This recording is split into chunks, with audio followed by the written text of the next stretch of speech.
پاک China friendship centre اسلام آباد میں عظیم الشان فلسطین امت مسلمہ کی ذمہ داری کے عنوان سے ایک بہترین سیمینار منعقد ہونے جا رہا ہے، جس میں ملک بھر سے اہل سنت والجماعت، دیوبندی مسلک، اہل سنت، بریلوی مسلک، اہل حدیث، جماعت اسلامی، تنظیم اسلامی سمیت دیگر جتنی بھی مذہبی تنظیمیں ہیں، جن میں نمایاں طور پر عالمی مجلس تحفظ ختم نبوت ہو گئی، سپاہ صحابہ، جمعیت علماء اسلام سمیت دیگر جتنی بھی مذہبی جماعتیں ہیں، ان سب کے مرکزی قائدین یہاں پر شریک ہوں گے۔ اس کے علاوہ جو جڑواں شہر ہیں اسلام آباد، راولپنڈی اور اس کے قرب و جوار کے جو شہر ہیں، یہاں کی مساجد کے ائمہ کرام کو خصوصی طور پر اس سیمینار میں مدعو کیا گیا ہے، تاکہ یہاں سے ملکی سطح کا ایک گرینڈ جو پیغام ہوگا عالمی سطح پر فلسطین کے حوالے سے اور اسرائیل کے حوالے سے اور اسرائیل کی بربریت کے حوالے سے وہ ایک پیغام جائے، یعنی کہ پاکستان کی پالیسی ساز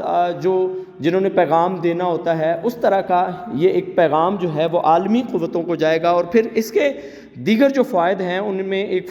فائدہ یہ بھی ہوگا کہ پاکستان کے اندر تنظیموں کو یہ لگے گا، لوگوں کو یہ لگے گا، عوام کو یہ لگے گا کہ فلسطین کے حوالے سے، اس اسرائیل کے حوالے سے ہمارا اس وقت کا بیانیہ کیا ہے، ہمیں اس وقت کام کیا کرنا ہے، ہمیں فلسطین کے لیے مدد کیا کرنی ہے۔ تو یہ جو کل کی کانفرنس ہے، کل کا سیمینار ہے، اس میں